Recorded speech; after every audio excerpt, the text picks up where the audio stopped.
ہے کہ جس کو توڑا نہ جا سکے، اور اگر دلیل کو توڑ دیا وہ کیا دلیل؟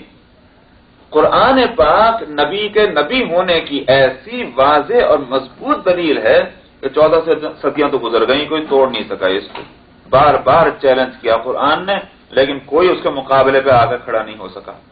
اس سے زیادہ مضبوط دلیل اور کیا ہو سکتی ہے؟ تو معجزات پیغمبر کے، جن میں خاص طور پر قرآن پاک ہے، یہی بصیرت ہے، دلیل ہے اللہ سبحانہ و تعالیٰ کی طرف سے۔ کس بات کے لیے؟ اللہ کو پہچاننے کے لیے، اور اللہ کے راستے کا پتہ چلانے کے واسطے۔ فمن ابصر فلنفسہ، سو جس نے بصیرت حاصل کر لی، اس سے فائدہ اٹھا لیا، اپنے اندر سمجھ پیدا کر لی، اس کا فائدہ اسی کو ہوگا۔ فلنفسہ، ہمارا کوئی فائدہ نہیں۔ ومن عمی فعلیہا، اور جس نے اس سے آنکھیں بند کر لی، عمیہ کا مطلب اندھا ہو گیا، جس نے اس سے آنکھیں بند کر لی، فعلیہا، اس کا نقصان بھی اسی کو ہوگا۔ علی یہاں مقابلے کے لیے آتا ہے، یعنی اپنے ہی مقابلے پر، مطلب کیا؟ نقصان اس کا ہوگا۔ ساری دنیا کے انسان مسلمان ہو جائیں، متقی ہو جائیں، پرہیزگار ہو جائیں، برائی ان کے پاس کو نہ رہے، اللہ کی رحمت اور نعمت کے خزانوں میں ذرا کوئی کمی نہیں آئے گی، یا اللہ میاں کی مملکت اور سلطنت کو اس سے کوئی طاقت نہیں پہنچ جائے گی۔ جو فائدہ ہوگا وہ اس کا اپنا ہوگا۔ تو بے شک اگر ہم بغاوت کریں اللہ سے تو اللہ میاں کا بڑا نقصان ہے، لیکن اللہ کی اتنی بڑی کائنات میں اور لامحدود مخلوق وہ ہے کہ جو فرما بردار ہے۔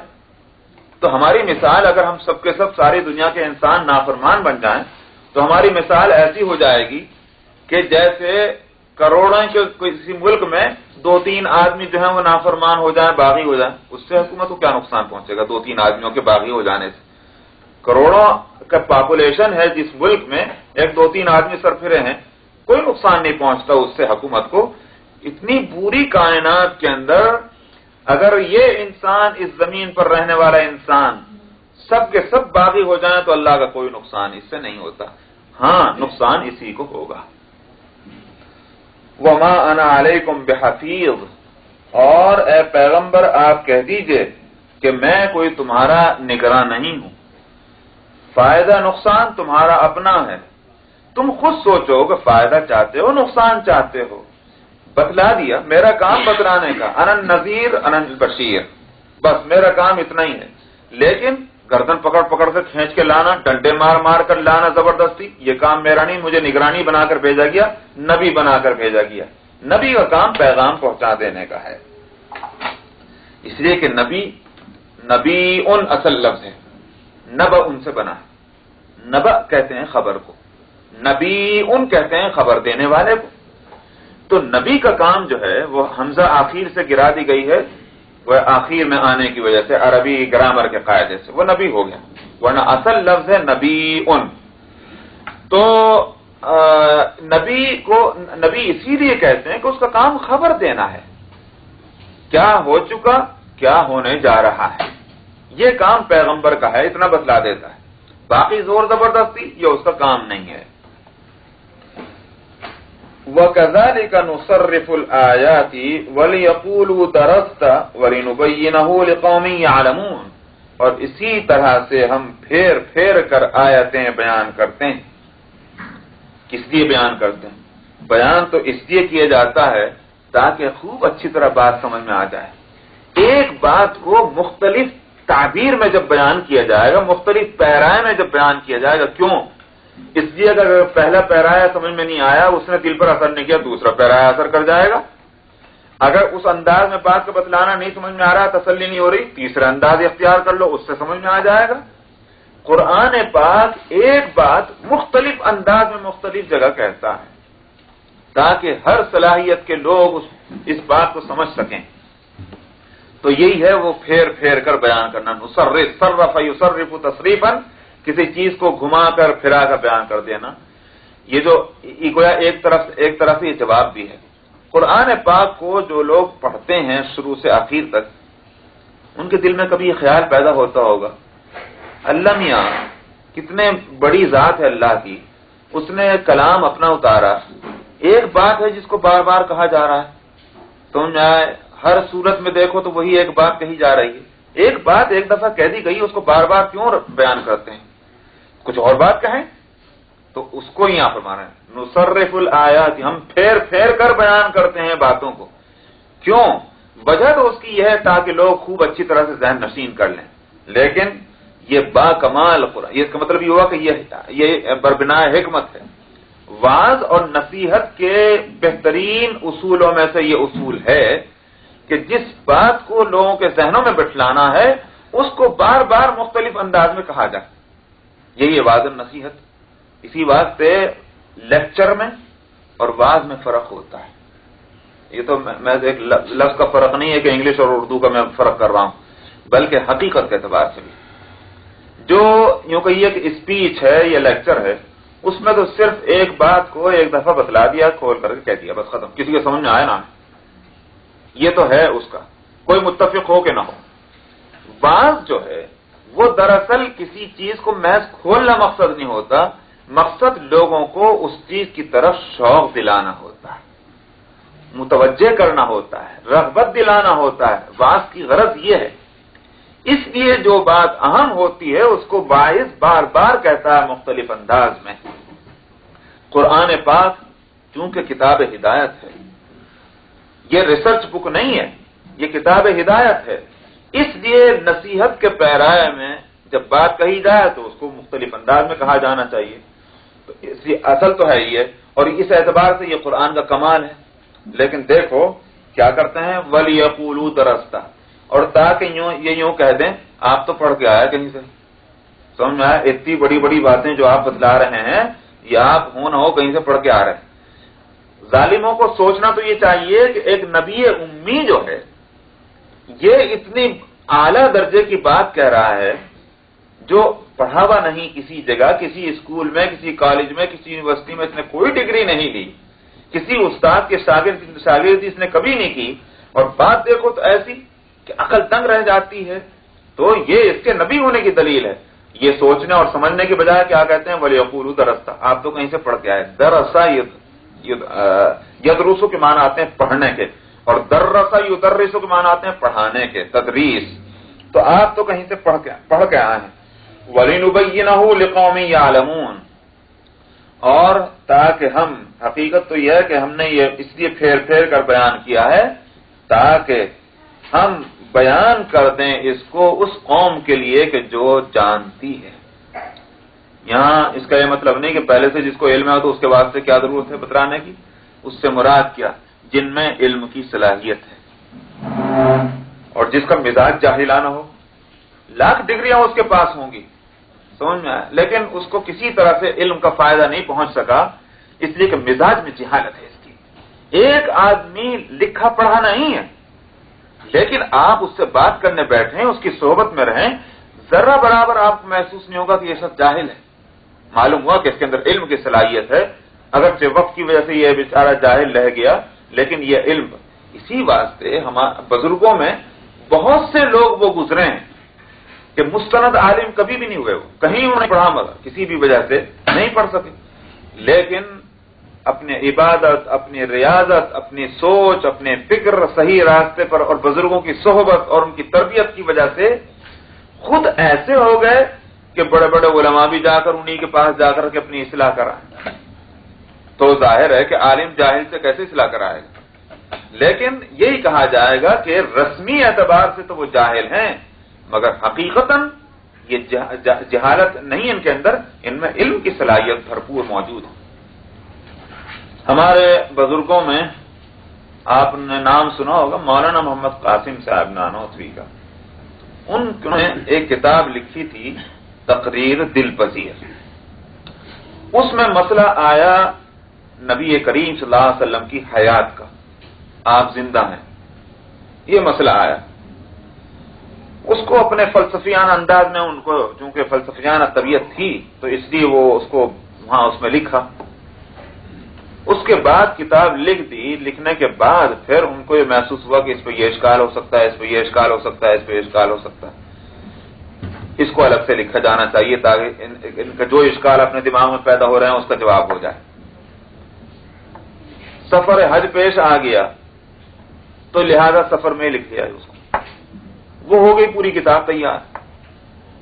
اب یہ ہوا کہ صاحب وہ کتاب کو جب تک بھی عشاء کے لیے نہیں دیا جائے گا، جب تک کہ مکہ مکرمہ میں جو اپنے شیخ ہیں حضرت حاجی امداد اللہ صاحب جب وہاں جائے رہیں تو ان کی خدمت میں پیش کر دیں، اگر حضرت نے اس کو درست فرما دیا تو پھر شائع کرنے کے لیے دے دیں گے۔ وہ کتاب کیا ہے؟ وہ آج بھی لوگوں نے اس کو، حقیقت تو یہ ہے کہ لوگوں نے اس کو چھاپنا ہی چھوڑ دیا، اس لیے کہ سمجھ میں نہیں آتی۔ اردو میں ہے لیکن پہلے صفحے کی یوں پہلی سطر تو بس سمجھ میں آتی ہے، جس میں اللہ میاں کی تعریف اور اپنا نام لکھ رکھا، اور اس کے بعد جو اس میں جو بیس بنائی ہے اس بیس ہی کا سمجھنا مشکل ہے، اس واسطے اس بیس کو سمجھنے کے واسطے علوم قرآن، علوم حدیث، علوم فقہ اور عربی گرامر۔ عربی گرامر کے اندر بھی ادب جس کو کہتے ہیں نا، کیا کہتے ہیں صاحب؟ ادب، لٹریچر۔ اس کے لیے عربی کے اندر دو چیز علم مستقل آتے ہیں، ایک عروض اور ایک معانی، مستقل الگ ہیں، ان علوم سے بھی واقف ہو۔ اس کے علاوہ فلسفے سے واقف ہو، سائنس سے واقف ہو، اور جس کو آپ یہاں کہتے ہیں جیومیٹری سے واقف ہو، فزکس سے واقف ہو، اتنے سارے علوم سے واقف اور منطق اور سے بھی واقف، تب کہیں جا کر وہ بیس سمجھ میں آئے گی۔ اب جب کوئی اتنے علموں سے واقف نہیں، وہ بیس نہیں سمجھ میں آتی، جب بیس نہیں سمجھ میں آتی آگے جو بات اس بیس پر کہنے جا رہے ہیں وہ نہیں سمجھ میں آتی۔ پوری کتاب جو 150 صفحے کی، میں نے 3 مرتبہ اس کو مطالعہ، میں حقیقتاً عرض کر رہا ہوں، 3 مرتبہ میں نے اٹھایا اس کتاب کو، میرے پاس ہے وہ کتاب، 3 مرتبہ اٹھایا۔ پہلے 2 صفحے پڑھنے کے بعد میں نے کہا یہ نہیں سمجھ آتی کتاب، رکھ دیا۔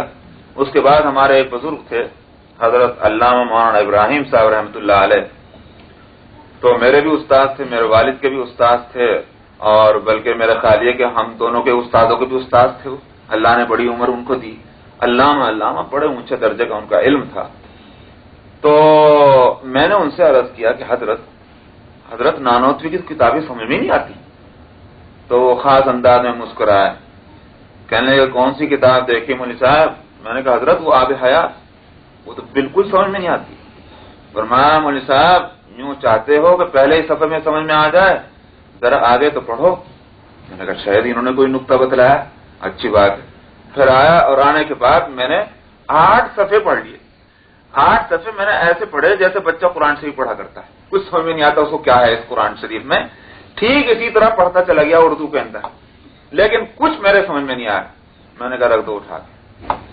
تو وہ ایسی تو وہ کتاب ہے، اور لکھا ہے کہ حضرت نانوتوی مکہ مکرمہ میں حاضر ہوئے، اور حضرت حاجی صاحب اپنے شیخ، اور حاجی صاحب جو ہیں وہ عالم نہیں ہے، کسی مدرسے میں انہوں نے باقاعدہ سند نہیں لی تھی عالم ہونے کی، لیکن شیخ تھے ان کے، تو ان کی خدمت میں جا کر کے وہ کتاب پیش کی۔ انہوں نے کہا سناؤ، ایک ہی مجلس میں پڑھ کے سنا دی وہ کتاب 150 صفحے کی، اور فرمایا ماشاء اللہ بالکل ٹھیک ہے، اس میں کوئی ترمیم کی گنجائش نہیں، بہت اچھا ہے بھائی، اس کو شائع کر دینا چاہیے۔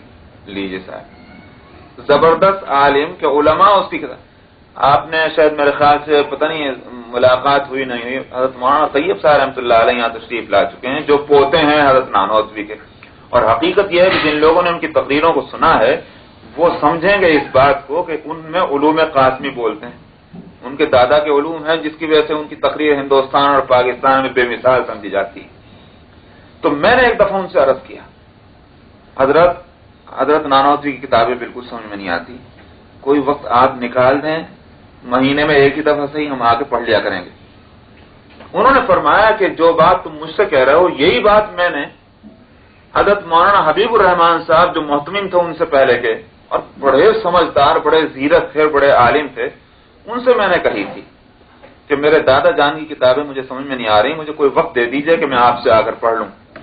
تو انہوں نے کہا کہ میں بہت مشغول ہوں، اور ان کتابوں کو پڑھانے کے لیے مجھے پہلے اسٹڈی کرنی پڑے گی، طبیعت کو مجھے اس طرح متوجہ کرنا پڑے گا، تب میں پڑھا سکتا ہوں، میرے پاس اتنا وقت نہیں ہے۔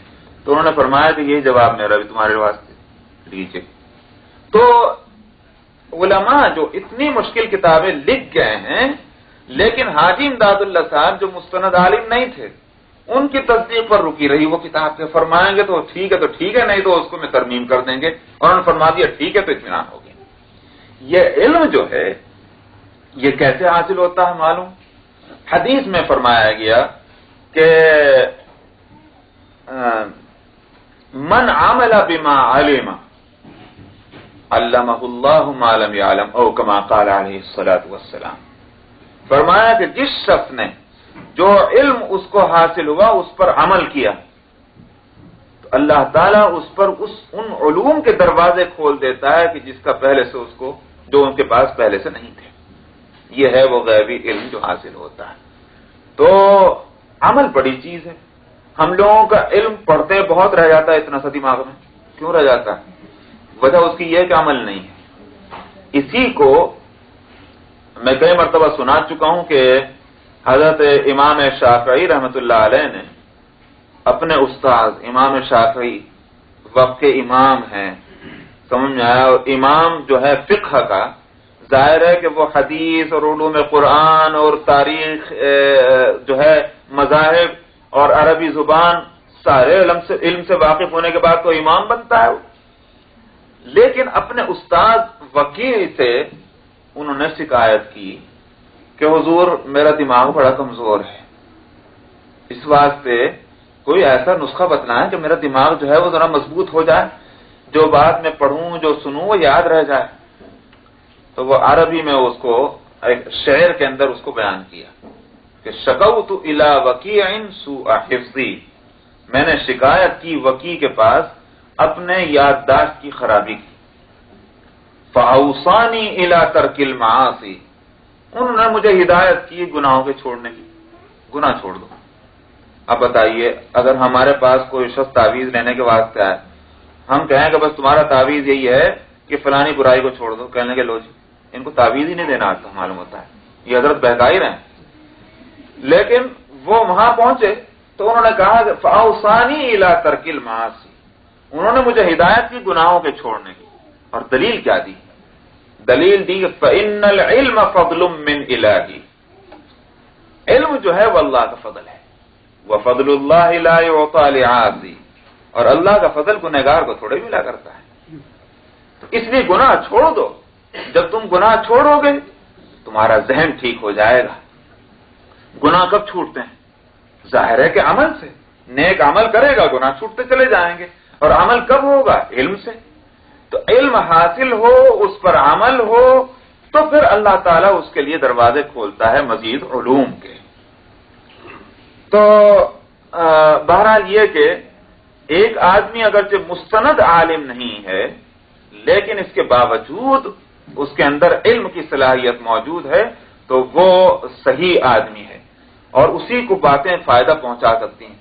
اور آج آپ دیکھ رہے ہیں کرشمہ، ڈگریاں اتنی کہ سنبھالے نہیں سنبھل لیں، لیکن گمراہیوں میں پڑے ہوئے، سمجھ میں آیا؟ بات جو حق ہے وہ ان کی سمجھ میں نہیں آتی۔ یہی کہا جائے گا کہ جہالت ان کی طبیعت میں ہے اگرچہ ڈگریاں ان کے پاس ہیں۔ لقوم یعلمون کے معنی یہ ہیں کہ جن میں علم کی صلاحیت موجود ہے، ان کے واسطے یہ ہم کھول کھول کر بیان کرتے ہیں۔ کیا وجہ ہے کہ ابو جہل جو ہے وہ اپنے یوں کہیے کہ عربی دانی کے اعتبار سے یا اپنے خاندانی وجاہت کے اعتبار سے، اور ہم اپنے عرف کے اعتبار سے کہہ لیں شرافت، خاندانی شرافت کے اعتبار کسی معاملے میں تو پیچھے نہیں ہے، لیکن جس کا لقب ہی ابو جہل ہو گیا، جہالت کا باپ، سمجھ میں آیا؟ لیکن اس کے مقابلے میں آپ دیکھتے ہیں حضرت عمر رضی اللہ عنہ، انہوں نے کون سے کہیں سے ڈگری حاصل کی ہوئی تھی؟ صحیح پوچھیں تو حضرت عمر رضی اللہ عنہ کا جو بچپن گزرا ہے وہ کیسا گزرا ہے؟ وہ تو ایسا گزرا ہے کہ بیابانوں کے اندر اور جنگلوں کے اندر اونٹ چراتے تھے، اور ان کے ابا تھے بڑے سخت، ان کے ابائی کی سختی ان کے اندر آئی تھی، وہ سمجھ میں آیا؟ وہ تو جہاں کسی کو غلط دیکھا گرا لے کے کھڑے ہو گئے کہ ٹھیک کر دوں گا، یہ ان کے مزاج کی سختی ان کے باپ کے پاس سے آئی تھی۔ خطاب بڑے سخت مزاج تھے، تو جہاں اونٹوں کے چرانے میں ذرا ان سے کچھ سستی ہوئی اور فوراً لے کے انہوں نے ابا جان نے بیٹے کے رسید کر دیا، تو بڑے سخت مزاج تھے۔ تو ظاہر ہے کہ مزاج میں اکھڑ پنا سمجھ میں آیا؟ جو جہالت کا خود مستقل ہے کرشمہ ہوتا ہے، اور کہیں باقاعدہ کہیں ڈگری نہیں لی، لیکن عمر ابن الخطاب کے سامنے جب حق کھلا تو آپ دیکھتے ہیں کیسے اس کو جلدی سے تسلیم کیا. ذرہ برابر دیر لگی ہے اس حق کو پہچان لینے کے بعد قبول کرنے میں. ابو جہل رات کو چھپ چھپ کر آ کر قرآن سنتا تھا، مزہ تو اتنا آتا تھا، لیکن طبیعت میں جہالت اس حق نے اس پر اثر نہ کیا. تو لقوم یعلمون کے معنی یہی ہے کہ جن کے طبیعتوں میں وہ علم کی صلاحیت موجود ہے. اتبع ما اوحی الیک من ربک، پیغمبر صلی اللہ علیہ وسلم کو تاکید کی جا رہی ہے کہ آپ کا کام کیا ہے، پیروی کیجئے اس چیز کی جو آپ کی طرف آپ کے رب کی طرف سے وحی کی گئی ہے. جب آپ کو اس کی ہدایت ہے تو سنانا آپ کو، اب خطاب آپ کو، لیکن دراصل سب کو سنانا ہے. پیغمبر تو فالو کرتا ہی ہے، کوئی پیغمبر ایسا نہیں ہے کہ جو وحی کے خلاف چلے، لیکن ہم کو سنانا ہے. حاصل یہ ہے کہ جو علم تم کو دیا جا رہا ہے اس پر عمل کرو. یہ عمل کے واسطے ہے، یہ محض ریسرچ کے واسطے نہیں. آج عجیب تماشا ہے، کیسا زمانہ آیا. آج لوگ تصوف پہ ریسرچ کر رہے ہیں، ڈاکٹریٹ کی ڈگری لے رہے ہیں، اور سناب خود ان کو دیکھو تو نماز نہیں پڑھی جاتی. بھائی یہ کیسا تصوف؟ تصوف تو خالص عملی چیز ہے، یہ کتابوں میں لکھی جانے والی بھی چیز نہیں، تقریر بھی کی جانے والی چیز نہیں، خالص عملی چیز ہے. لیکن آج اس پر ریسرچ. تو اتبع ما اوحی الیک، پیروی کیجئے اس بات کی جو آپ کے رب کی طرف سے آپ کی طرف وحی کی گئی. لا الہ الا ہو، کوئی معبود نہیں مگر وہی. وَأَعْرِضْ عَنِ الْمُشْرِكِينَ، اور مشرکوں سے آپ بالکل اعراض کریں، بے تعلق رہیں. معلوم ہوا صحبتوں کا بھی اثر پڑتا ہے، لہذا ان سے الگ تھلگ رہنے کا مطلب یہ ہے کہ ان کا طریقہ الگ. ان سے کہہ کہ فارغ ہو جائے لکم دینکم ولی دین وَلَوْ شَاءَ اللَّهُ مَا أَشْرَكُوا.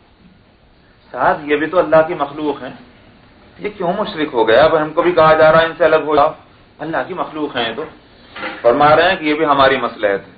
اگر اللہ چاہتے تو یہ شرک نہ کرتے، لیکن اللہ کی مصلحت یہی ہے کہ ہم نے حق بھیج دیا، لوگوں کی جو صلاحیتیں ہیں وہ کھل کر سامنے آ جائیں. اللہ میاں نے کسی پر کوئی زبردستی نہیں کی ہے. تو لہذا اب اگر جن لوگوں نے شرک کو پسند کیا اپنے اختیار سے، ٹھیک ہے، ہماری طرف سے ان کو چھوٹ ہے. اگر اللہ چاہتے تو ان کو یہ مجبور ہوتے شرک چھوڑنے پر، مگر اللہ نے مجبور نہیں کیا. یہ ہے مطلب وَلَوْ شَاءَ اللَّهُ مَا أَشْرَكُوا کے. اگر اللہ چاہتا تو یہ شرک نہ کرتے. کیا مطلب؟ اللہ تعالیٰ ان کو مجبور اگر کرنا چاہتے کہ شرک نہ کریں تو ظاہر ہے کہ یہ پھر نہ کر سکتے. جیسا یہ جیسی ناک، ہماری ناک سونگتی ہے، سمجھ میں آیا؟ آپ کہیں گے نہیں ناک سے تو کھانے کا کام لیں گے، سونگنے کا نہیں. کر ہی نہیں سکتے آپ. یہ ناک جو ہے وہ سونگنے کے واسطے، وہ سونگے گی، کھائے گی نہیں. کھانے کے واسطے منہ ہے. آنکھ جو ہے وہ دیکھنے کے واسطے.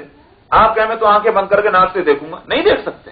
اللہ نے آنکھ جو ہے وہ دیکھنے کے واسطے بنائی ہے. تو یہ چیزیں اللہ نے اس طرح سے بنائی کہ ان کو مجبور کر دیا، ان کا کوئی اختیار نہیں رکھا. اگر اللہ تعالیٰ اسی طرح سے انسانوں کو مجبور بنا دیتے، ایک بھی شرک نہ کرتا، لیکن اللہ نے ان کو اختیار دے دیا ہے، تو وہ اپنی اختیار سے جو چاہے ایمان قبول کریں، جو چاہے شرک اختیار کریں. سزا اور جزا بعد میں ہوگی. تو وَلَوْ شَاءَ اللَّهُ مَا أَشْرَكُوا کے معنی یہی ہے کہ بھئی ہماری حکمت یہی ہے کہ کچھ جو اختیار کے مطابق شرک کرنا چاہیں تو شرک کریں. اگر ہم یہ نہ چاہتے تو ہرگز یہ شرک نہ کر سکتے. وَلَوْ شَاءَ اللَّهُ مَا أَشْرَكُوا، اور اگر اللہ چاہتے تو یہ شرک نہ کرتے. وَمَا جَعَلْنَاكَ عَلَيْهِمْ حَفِيظًا، تو اللہ کی مصلحت تو یہی ہوئی.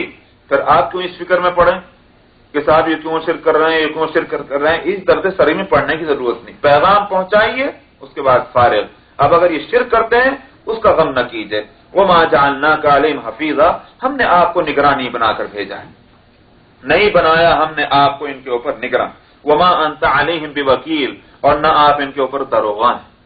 تو اس لیے زور زبردستی کرنا یا یہ سمجھنا کہ آپ کے کام میں کوئی کوتاہی اور کمی رہ گئی اس کی وجہ سے، یہ نہیں ہوگا. اللہ یہاں قطعاً نہیں پوچھیں گے کہ تیری امت میں اتنے لوگ مشرک کیوں ہوئے تھے.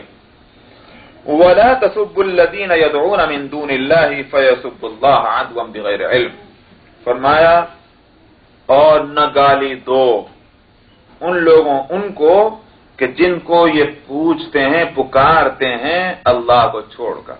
ان کو گالی مت دو. کیوں؟ فَيَسُبُّ اللَّهَ عَدْوًا بِغَيْرِ عِلْمٍ، یہ اللہ کو گالی دیں گے جہالت کی وجہ سے، بغیر علم، نادانی میں. واقعہ یہ ہوا کہ ابو طالب جو آپ کے چچا تھے وہ کمزور بہت ہو گئے اور یہاں تک کہ بیمار ہو گئے. تو جب بہت بیمار ہوئے تو مشرکین مکہ کو پریشانی ہوئی، اور پریشانی اس بات کی کہ اگر ابو طالب کا انتقال ہو گیا تو ہمارے کام میں تھوڑی سی الجھن پیدا ہوگی. اور وہ کیا کام ہے پیغمبر سے نمٹنے کا صلی اللہ علیہ وسلم، کہ ہم ان کی زندگی میں تو پیغمبر کو کوئی نقصان نہیں پہنچا سکے، محمد صلی اللہ علیہ وسلم کو. مرنے کے بعد کیونکہ وہ ڈھال بنے رہتے تھے، اگرچہ ایمان نہیں لائے تھے، لیکن پیغمبر صلی اللہ علیہ وسلم کا بھتیجا ہونے کے باوجود حد درجے احترام اور لحاظ اور پاس ان کا کرتے تھے اور ان کی باتوں کی قدر بھی کرتے تھے، مگر ایمان نہیں لا سکے. یہی اللہ کی شان ہے کہ 25 سال تک جو ہے جن کو اچھی طرح سے دیکھا، زندگی کو ایک ایک بات کو پرکھا، جانچا، صحیح سمجھا، مگر ایمان پھر بھی نہیں رہا ہے. تو ڈھال بنے ہوئے تھے، اس لیے مشرکین مکہ نبی کریم صلی اللہ علیہ وسلم کو کوئی نقصان نہ پہنچا سکے. تو خیال یہ ہوا کہ ان کی زندگی میں تو ہم کچھ نہ کر سکے، مرنے کے بعد اگر ہم نے کچھ کیا تو لوگ یوں کہیں گے کہ کیسے بزدل ہیں مکے والے کہ جب تک ابو طالب زندہ کرتے تھے تو پالنا بھیکا کر سکے اور مرنے کے بعد اکیلا پا کر مار دیا. یہ بزدلی کا داغ لینے کو تیار نہیں تھے مکے والے کہ ہمیں لوگ بزدل کہیں گے کہ اکیلا سمجھ کر کے مار دیا محمد کو صلی اللہ علیہ وسلم. یہ تھی وہ پریشانی. کیا ہونا چاہیے صاحب؟ مشورے میں یہ بات طے ہوئی کہ ایک ڈیلیگیشن جانا چاہیے ابو طالب کے پاس اور ابو طالب سے گفتگو کی جائے. تو اس سلسلے میں چنانچہ ڈیلیگیشن تیار ہوا. عمرو بن العاص، ابو سفیان اور کون کون، اس میں 2-3 آدمی، اور ایک آدمی کو پہلے وقت لینے کے واسطے بھیجا گیا کہ بھائی ٹائم لو، ابو طالب سے ڈیلیگیشن آ کر ملے گا. چنانچہ وہ ٹائم لیا گیا، ابو طالب کے پاس پہنچے کہ بات یہ ہے کہ بس ایک چیز کے واسطے اپنے بھتیجے کو راضی کر لو، اور بات یہ ہے کہ وہ ہمارے بتوں کو برا کہنا چھوڑ دیں. یہ جو وہ اور ان کے ماننے والے، ان کے دوست احباب جو برا کہہ دیتے ہیں ہمارے بتوں کو، تو یہ کہنا چھوڑ دیں، ہم اس پہ صلح کر لیں گے، بس ہمارا کوئی جھگڑا نہیں رہے گا. ابو طالب نے کہا کہ بات تو کوئی ایسی بھاری نہیں ہے، اچھی بات ہے، چلو صلح ہو جائے. تو چنانچہ نبی کریم صلی اللہ علیہ وسلم کو بلایا اور بلا کر کہا کہ یہ قوم کے معزز لوگ آئے ہیں اور یہ تم سے بات کرنا چاہتے ہیں. آپ نے فرمایا کیا چاہتے ہو؟ تو انہوں نے یہی بات کہی. تو آپ نے فرمایا کہ اگر میں تمہیں کوئی ایک ایسا کلمہ بتلا دوں کہ اگر تم اس کو مان لو، اس بات کو جو میں تمہیں بتلاؤں، تو تمہاری پورے عرب پہ نہیں، عجم پہ بھی حکومت ہو جائے گی. عرب عجم سب پہ تمہاری حکومت ہوگی، تمہارا ہی جھنڈا اونچا ہو جائے گا. ابو جہل بھی ان میں تھا. ابو جہل نے کہا کہ ایسی بات تم ایک چھوٹ 10 مان لیں گے جس میں ہماری حکومت ساری دنیا میں ہوتی ہو، ایسی بات کے ماننے میں کیا اشکال ہے؟ کیا بات ہے؟ فرمایا لا الہ الا اللہ. انہوں نے کہا بس وہاں سے بکھر کے کھڑے ہو گئے. جب بات کرتا تھی تو ابو طالب نے بھی کہا کہ بھتیجے بیٹے اس بات کو چھوڑو، تیری قوم اس بات کے سننے کے لیے تیار نہیں ہے، کوئی اور بات کر. آپ نے فرمایا کہ چچا جان، اس بات کے کہنے سے تمہیں رکوں گا نہیں، چاہے میرے ایک ہاتھ میں سورج دوسرے ہاتھ میں چاند لا کر رکھ دیں، اس بات کے کہنے سے میں نہیں رکوں گا، یہی بات مجھے کہنی ہے. اس پر یہ لوگ کھڑے ہو گئے اور بہت چیخے چلائے. انہوں نے کہا کہ اچھی بات ہے، اگر تم یہ کرتے رہو گے تو ہم تمہارے اللہ میاں کو بھی گالی دیں گے. بھائی تمہارے کام سب کے اللہ میاں، لیکن وہ غصے اور ضد میں. تو یہاں اسی بات کو فرمایا جا رہا ہے کہ جن کی یہ پوجا کرتے ہیں ان کو گالی نہ دو. نبی کریم صلی اللہ علیہ وسلم نے تو کبھی بھی نہیں دی، کبھی کوئی ایسی بات نہیں کہی بری. ہو سکتا ہے کسی مسلمان نے کسی گفتگو میں کوئی بات کہہ دی ہو، شاید اسی واسطے یہاں اوپر جو لفظ آیا تھا، دیکھیے پہلی آیت میں جو خطاب تھا اس میں تھا اتبع، واحد کے صیغے کے ساتھ حکم تھا، پیروی کیجئے پیغمبر اس چیز کی جو آپ کی طرف وحی کی گئی. لیکن اس آیت میں جو خطاب ہے وہ ہے جمع کے صیغے کے ساتھ، ولا تسبوا الذین، اس لیے کہ اگر اسی واحد کے صیغے کے ساتھ یہاں بھی خطاب ہوتا تو نبی کریم صلی اللہ علیہ وسلم کے تعلق سے لوگوں کو یہ خیال ہوتا، معلوم ہوتا ہے پیغمبر گالیاں دیا کرتے تھے، اللہ نے روک دیا، اس لیے یہاں جمع کا صیغہ لایا۔ تو معلوم یہ ہے، اس سے یہ نہ شبہ ہو کہ پیغمبر ایسا برا کہتے۔ یہ تو ہو سکتا ہے کسی مسلمان نے کبھی کہا، یہ ہو سکتا ہے کہ آئندہ کے لیے پیش بندی کرنی مقصود ہو کہ آئندہ کوئی مسلمان ایسی حرکت نہ کرے کہ وہ جن کی یہ پوجا کرتے ہیں، جن کو یہ بڑا سمجھتے ہیں، ان کو گالی دی جائے۔ کیوں؟ اس لیے کہ عقیدت ہے ان کو، جن کے ساتھ ان کو عقیدت ہے، تم اگر ان کو برا کہو گے، گالی دو گے، تو جس سے تم کو عقیدت ہے وہ اس کو برا کہیں گے، اور ظاہر ہے کہ وہ بات جہالت کی وجہ سے ہوگی، تو اس کا مطلب یہ ہوا کہ اللہ میاں کو برا کہلوانے والے تم ہو گئے۔ جیسا کہ حدیث میں ایک اور فرمایا گیا کہ اپنے باپ کو گالی مت دو۔ حضرات صحابہ نے عرض کیا، یا رسول اللہ اپنے باپ کو کون گالی دے سکتا ہے؟ آپ نے فرمایا کہ تم نے اگر کسی دوسرے کے باپ کو گالی دی تو وہ جو ہے وہ تمہارے باپ کو گالی دے گا، تو گویا تم نے اپنے باپ کو گالی دے دی۔ اسی طرح کی بات یہاں بھی ہے۔ تو معلوم ہوا کہ گفتگو دوسروں سے جو ہو وہ ایسے انداز میں نہیں ہونی چاہیے کہ جس سے ان کے عقیدت مندانہ جذبات کو ٹھیس پہنچے۔ اس سے آدمی بگڑ جاتا ہے، بکھر جاتا ہے، بفر جاتا ہے۔ یہ ساری باتیں جو ہے نقصان دہ، اس لیے بہت ہی سلجھی ہوئی بات ہونی چاہیے۔ اس میں یہ اشکال نہ ہو کہ بھئی قرآن شریف میں تو بتوں کو برا کہا گیا اور مذمت کی گئی، بتوں کو برا نہیں کہا گیا۔ ایک ہے شرک، شرک کی کیا نتیجہ کیا ہوگا تو وہ بتلایا گیا، لیکن یہ کہ بتوں کو برا کہا گیا ہو یہ نہیں۔ اور اگر کہیں کوئی لفظ اس طرح کا آیا بھی ہے تو وہیوں کا یہ کہ برسبیل مناظرہ، جب مناظرہ ہوتا ہے، بحث ہوتی ہے، تو کسی بات کے غلط ہونے کو تو بتلانا ہی پڑتا ہے، بھائی یہ بات غلط۔ اب آپ کہتے ہو آپ تو برا کہہ رہے ہیں، بھائی برا نہیں کہہ رہا ہوں، اس حقیقت کو کھول رہا ہوں کہ یہ چیز جو ہے یہ غلط ہے جو تم کر رہے ہو۔ تو مثلا آپ لوگ جو ہیں کورٹ میں جائیں تو ایک اٹرنی دوسرے اٹرنی کو، ایک فریق دوسرے فریق کو وہاں کیا کہے گا؟ بھئی آپ نے غلط کہا، آپ جو ہے غلط کہہ رہے ہیں، تو کیا مطلب آپ جو ہے گالی دے رہے ہیں؟ بھئی اگر یہ نہیں کہے گا تو پھر مقدمہ کیسے نمٹے گا؟ یہ فیصلہ کیسے ہوگا؟ تو ایک فریق دوسرے فریق کو وہاں غلط ہی کہتا ہے۔ تو ایک ہے بات کی حقیقت کو کھولنا جس وقت کے بات کہی جا رہی ہے، اور ایک بے وجہ کسی کو گالی دینا۔ تو قرآن شریف کسی کو ویسے برا نہیں کہتا، ہاں شرک کے غلط نتیجے اور غلط اس کا رزلٹ نکلتا ہے وہ ضرور قرآن شریف بتلاتا ہے۔ تو نہ گالی دو ان کو کہ پکارتے ہیں یہ اللہ کو چھوڑ کر، گالی دیں گے یہ اللہ کو دشمنی کی وجہ سے، ناواقفیت جہالت کی بنا پر۔ كَذَلِكَ زَيَّنَّا لِكُلِّ أُمَّةٍ عَمَلَهُمْ، ہم نے اسی طرح سے خوشنما بنا دیا ہے ہر جماعت کے واسطے ان کے عمل کو، ہر آدمی اپنی جگہ۔ تم تو اللہ میاں کے ساتھ عقیدت رکھتے ہو، صحیح رکھتے ہو، ایک آدمی جو ہے پتھر کے بنائے ہوئے بت کے ساتھ عقیدت رکھتا ہے، تو کہاں تو اللہ کی ذات، کہاں پتھر کا بت، اس کے ساتھ عقیدت رکھنے کا کیا تو؟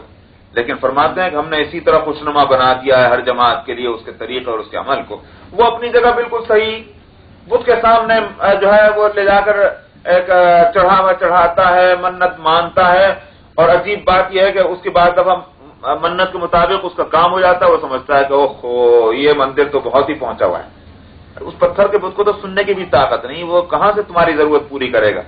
یہ سارا کام اللہ کی طرف سے ہے۔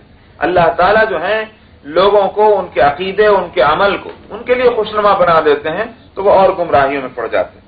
ثم إِلَىٰ رَبِّهِمْ مَرْجِعُهُمْ، پھر ان کے رب کی طرف ان کا لوٹنا ہوگا، پھر وہ بتلائے گا ان کو وہ باتیں کہ جو کچھ وہ کیا کرتے تھے، بتلائے گا کہ بجائے بہترین ترجمہ اگر یہاں کر لیا جائے جتلائے گا، سو وہ جتلا دے گا جو کچھ وہ دنیا میں کیا کرتے تھے۔ کیا مطلب؟ کہ ان کا غلط اور صحیح ہونا کھل کر سامنے آ جائے گا۔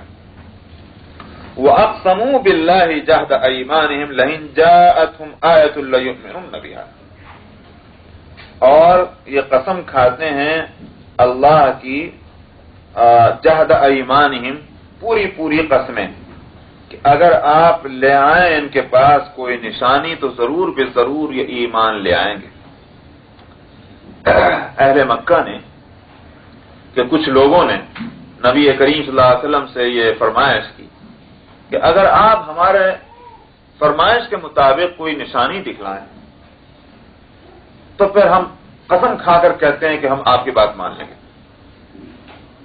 اور فرمائش کیا کہ صفا پہاڑ جو ہے وہ سونے کا ہو جائے، صفا پہاڑی جو ہے وہ سونے کی بن جائے. بس یہ اگر آپ کام کر لیں ہم قسم کھاتے ہیں کہ ہم ایمان لے آئیں گے. آپ نے فرمایا صحیح بات ہے، قسم کھاتے ہو؟ انہوں نے کہا کہ ہم قسم کھاتے ہیں، 1000 قسموں پہ قسمیں خوب کھائیں. آپ نے دعا کے لیے ہاتھ اٹھانے سے ظاہر ہے کہ یہ سمجھ کر کے سونا صفا کا سونا بن جانا کون سی مشکل بات ہے اللہ کے لیے؟ کوئی مشکل بات نہیں. آخر سونا کہاں ہے؟ اسی زمین کے اندر تو ہے. سونا اور چاندی کہیں آسمان سے تو نہیں گرتے ہیں، تو اسی زمین کے اندر. تو اس لیے جب اسی زمین کے ایک مادہ ہے وہ، تو یہ پہاڑ جو ہے یہ بھی تو اسی زمین کے اوپر ہے. اللہ کے لیے کیا مشکل ہے کہ اس کو سونے کا بنا دیں؟ دعا کرنی چاہیے. آپ وہی سے آپ کو معلوم ہوا، بتلایا گیا کہ اگر تم یہ چاہتے ہو کہ یہ صفا پہاڑ سونے کا ہو جائے، ان کی فرمائش پوری ہو جائے تو ہم یہ کر دیں گے. لیکن یاد رکھو اگر پھر انہوں نے نہیں مانا اور یہ بات معلوم ہے کہ یہ نہیں مانیں گے تو پھر عذاب آئے گا. اس کو میں پہلے بتلا چکا ہوں کہ اللہ کا قانون ہے، فرمائشی معجزہ آ جانے کے بعد اگر ایمان نہ لائیں تو عذاب یقینی ہے. تو پھر عذاب آئے گا. کیا تم اس کے لیے تیار ہو؟ نبی کریم صلی اللہ علیہ وسلم نے اس کے لیے تیاری آپ نے فرمایا کہ میں اس کے لیے تیار نہیں اور میں دعا نہیں کرتا بس اس کے لیے. بربنائے رحمت کہ عذاب آئے گا اور عذاب میں یہ قوم تباہ برباد ہو جائے گی. تو آپ نے دعا سے ہاتھ روک لیے اور دعا نہیں کی پھر اس کے لیے. تو یہ ہے وہ بات کہ اقسموا باللہ جہد ایمانہم، قسم کھاتے ہیں یہ اللہ کی پکی قسمیں. جہد کہتے ہیں کوشش کو، یعنی بڑی مضبوط جو ہے وہ قسمیں کھائیں. لئن جاءتہم کہ اگر آ جائے ان کے پاس نشانی، لیؤمنن بہا ضرور بھی ضرور یہ اس پر ایمان لے آئیں گے. قل انما الآیات عند اللہ، آپ کہہ دیجئے کہ نشانیاں تو اللہ کے پاس ہیں. کیا مطلب؟ اللہ کے قدرت میں اختیار میں ہیں، موجود ہیں، وہ ہیں. اللہ کو کچھ اس کے لیے کرنا نہیں پڑتا. میرے اختیار میں نہیں، میرے تو اختیار میں نہیں، اللہ کے اختیار میں ہیں بے شک. وما یشعرکم انہا اذا جاءت لا یؤمنون، لیکن اے مسلمانوں تمہیں کیا معلوم کہ اگر وہ نشانی آ جائے یہ پھر بھی ایمان نہیں لائیں گے. اس لیے دل میں یہ وہم مت پیدا کرو کہ اگر نشانی اللہ میں دکھلائی دیتے تو کیا تھا، ہو سکتا تھا یہ لوگ صحیح ہو جاتے. ہرگز نہیں. ہماری حکمت مصلحت کو ہمارے اوپر چھوڑ دو. ہم نشانی بھی لے آتے تو یہ ایمان لانے والے ہیں، ہم کو پتا ہے. وَنُقَلِّبُ أَفْئِدَتَهُمْ وَأَبْصَارَهُمْ كَمَا لَمْ يُؤْمِنُوا بِهِ أَوَّلَ مَرَّةٍ. ہدایت اور گمراہی تو ہمارے اختیار میں ہے نا. تو نشانی آ جانے کے بعد بھی اگر ہم ان کے دلوں کو پلٹ دیتے اور ان کی آنکھوں کو پھیر دیتے جس طرح کہ یہ ایمان نہیں لا سکے ہیں پہلی دفعہ، وَنَذَرُهُمْ فِي طُغْيَانِهِمْ يَعْمَهُونَ، اور ہم ان کو چھوڑ دیتے ان کی سرکشی کے اندر یہ ٹامک ٹوئیاں کرتے. تو یہ ہم کر سکتے تھے پھر بھی. اس لیے ہماری حکمت اور مصلحت کیا ہے اس پر اطمینان رکھو. نشانیاں فرمائشی معجزات اگر ہم نہیں دکھلا رہے ہیں اس پر تم اپنے دلوں کے اندر کوئی میل مت لاؤ، شک اور شبہ میں مت پڑو. آگے اس کو اور کھول کر بیان کر رہے ہیں. وَلَوْ أَنَّنَا نَزَّلْنَا إِلَيْهِمُ الْمَلَائِكَةَ وَكَلَّمَهُمُ الْمَوْتَى، اور اگر ہم اتار دیتے ان کی طرف فرشتے. اور اتارنے کا مطلب یہ نہیں کہ فرشتے آتے نہیں، دنیا میں آتے ہیں. ان کی طرف کا مطلب کیا؟ یہ اپنی آنکھوں سے فرشتوں کو چلتا پھرتا بات کرتا دیکھ لیتے. وَكَلَّمَهُمُ الْمَوْتَى، اور مردے بھی ان سے بات کر لیتے. اور مردے کیا بات کرتے؟ ظاہر ہے کہ اس عالم کی خبریں سناتے. وَكَلَّمَهُمُ الْمَوْتَى، اور مردے بھی ان سے کلام کر لیتے. وَحَشَرْنَا عَلَيْهِمْ كُلَّ شَيْءٍ قُبُلًا، اور ان کے سامنے ہر چیز کو ان کے مقابلے میں لا کر ہم جمع کر دیتے. مَا كَانُوا لِيُؤْمِنُوا بِهِ، یہ پھر بھی ایمان نہ لاتے. إِلَّا أَن يَشَاءَ اللَّهُ، مگر جن کے تعلق سے اللہ چاہیں وہی ایمان لاتے ہیں. وَلَكِنَّ أَكْثَرَهُمْ يَجْهَلُونَ، مگر ان میں کے اکثر جو ہیں یہ اس حقیقت سے ناواقف ہیں. اس واسطے کیا ہے، ایمان جس کو نصیب ہو گیا اس پر غرہ نہ کرے کہ یہ میرا بڑا کمال ہے. صاحب واقعی میں کتنا عقل مند ہوں، میں اللہ کو مانتا ہوں، پیغمبر کو مانتا ہوں، قرآن کو سمجھتا ہوں، بہت ہی عقل مند ہوں میں، تو سمجھ میں آیا میرا کوئی کمال ہے؟ ہرگز نہیں، یہ اللہ کی طرف سے رہنمائی ہے، اللہ کی دی ہوئی ہدایت. اور جیسا کہ آج بھی درس حدیث میں آیا کہ یہ اللہ کی طرف سے دی ہوئی ہدایت ہے، جو دینا جانتا ہے اور دے سکتا ہے، وہ چھیننا بھی جانتا ہے، چھین سکتا ہے. اس لیے اہل ایمان کو اللہ کا شکریہ ادا کرنا چاہیے اس ہدایت کے ملنے پر، اور ہدایت پر قائم رہنے کے لیے دعائیں مانگنی چاہیے. اسی لیے قرآن شریف میں فرمایا گیا کہ الحمدللہ الذی ہدانا لہذا وما کننا لنہتدی لولا ان ہدانا اللہ. تمام تعریفیں اس اللہ کے لیے ہیں جس نے ہم کو اس بہترین دین کی ہدایت دی. وہ اگر ہدایت نہ دیتا تو پھر کون ہم کو ہدایت دے سکتا تھا؟ کون ہم کو راستہ بتلا سکتا تھا؟ دلوں کا پھیرنا اس کا کام ہے. اور یہ تو ہوئی اس بات پر شکریہ کی بات کہ اللہ نے ہم کو ہدایت دی، اور اس شکریہ پر اس ہدایت پر جمے رہنے کی دعا، وہ جو آج درس حدیث میں بھی آئی اور آپ سورہ آل عمران کے شروع میں پڑھ چکے ہیں کہ ربنا لا تزغ قلوبنا بعد إذ هديتنا وهب لنا من لدنك رحمة إنك أنت الوهاب. پروردگار ہمارے دلوں کو ہدایت دیے بعد کھوٹا مت کیجیے. تو اس لیے اللہ کی مہربانی ہے کہ اس نے ہم کو ہدایت دے دی. وَكَذَلِكَ جَعَلْنَا لِكُلِّ نَبِيٍّ عَدُوًّا. پیغمبر کو کتنے دشمنوں کی دشمنیوں کا سامنا ہے، تو اس سے نہ پیغمبر گھبرائیں اور نہ دوسروں کو کوئی تعجب ہونا چاہیے کہ اللہ میاں تو کام کرنے کے واسطے آئے، چار طرف سے پریشانی کھڑی ہوئی ہے ان کے واسطے، تو اللہ میاں کو ان کے مدد کے لیے کوئی انتظام تو کرنا چاہیے. تو فرماتے ہیں کہ ہم نے اسی طرح سے ہم نے بنایا ہر نبی کے لیے دشمن. کس کو بنایا؟ شیاطین الانس والجن، جنات اور انسان کے جو شیاطین ہیں، تو ان سب کو ہم نے دشمن بنایا. جنات میں بھی دشمن تھے نبی کے، اور اسی طرح سے انسانوں میں بھی دشمن تھے. تو شیطان جو ہے دراصل یوں کہیے کہ اس قوم کا نام ہے کہ جو ایک خاص طریقہ اختیار کرنے والی ہو. اللہ کا ناپسندیدہ طریقہ اختیار کرنے والی جو قوم ہے اس کا نام ہے شیطان. یہ شیطان نام نہیں کسی فرد کا ہے. ان میں جو سب سے بڑا سرغنہ ہے وہ ہے ابلیس، اور وہ تھا جنات میں سے. اس کو جنہوں نے فالو کیا وہ دراصل جو ہیں وہ شیاطین کہلاتے ہیں، ابلیس کی جو ذریت ہے. اب وہ اگر جنات میں ہے تو وہ جنات میں سے شیاطین کہلائیں گے، اور اگر انسانوں میں سے کوئی اس راستے پر چلے اس کو انسانوں میں کا شیاطین کہا جائے.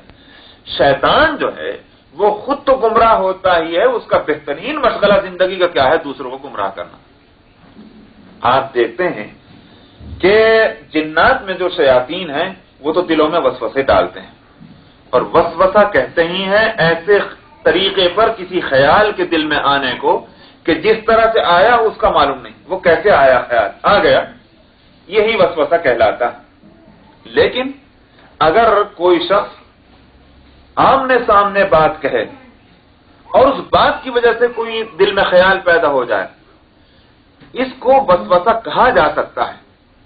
یہ کہا جائے گا کہ یہ وسوسہ انسان نے ڈالا، اگرچہ حقیقتاً وہ وسوسہ نہیں. وسوسہ وہی ہے جو غیبی طور پر جو ہے دل میں خیال کوئی ڈالا جائے، وہ شیاطین الجن کرتے ہیں.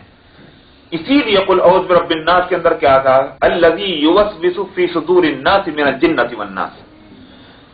میں اس سے پناہ چاہتا ہوں کہ جو وسوسے ڈالتا ہے لوگوں کے دلوں کے اندر، وہ جو جنات میں سے اور شیطانوں میں سے. جنات جو ہیں وہ تو براہ راست جو ہیں وہ خیالات دل میں ڈال دیتے ہیں، لیکن انسان جو شیاطین وہ کیا کرتے ہیں؟ ایسی بات کہہ جاتے ہیں جس سے دل میں دوسرا خیال پیدا ہو جاتا ہے غلط. تو یہ بھی وسوسے کا ایک سبب ہے. تو انسانوں میں بھی شیطان ہو گئے اور جنات میں بھی شیطان ہے، اس لیے کہ جو غلط باتیں پھیلاتے ہیں، غلط باتوں کا شوق لوگوں کے دلوں میں پیدا کرتے ہیں، وہ شیاطین ہیں.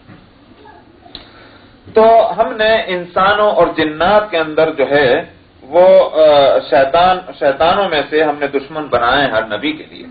یوحی بعضهم الی بعض، وہ جو وسوسہ ڈالنا ہے نا، اسی کے لیے لفظ یہاں لائے ہیں وحی کہتے ہیں مخفی ذریعے سے کسی بات کا کسی جگہ تک پہنچ جانا، اس کا نام وحی ہے.